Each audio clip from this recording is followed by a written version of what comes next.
Liliani. Kenapa dengan kau? Liliani. Iqbal! Iqbal!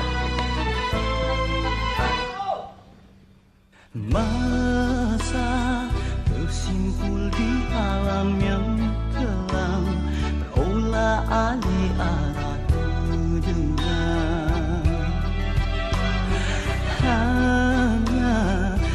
Hanya zahirmu yang kan bisa meleraikan segalanya di bawah sinaran bumi. Sebenarnya mimpi itu adalah subconscious atau keadaan bawah sedar.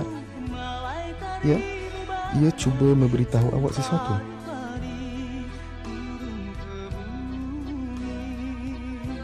Apa yang nak diberitahukan tu, Tuan Doktor?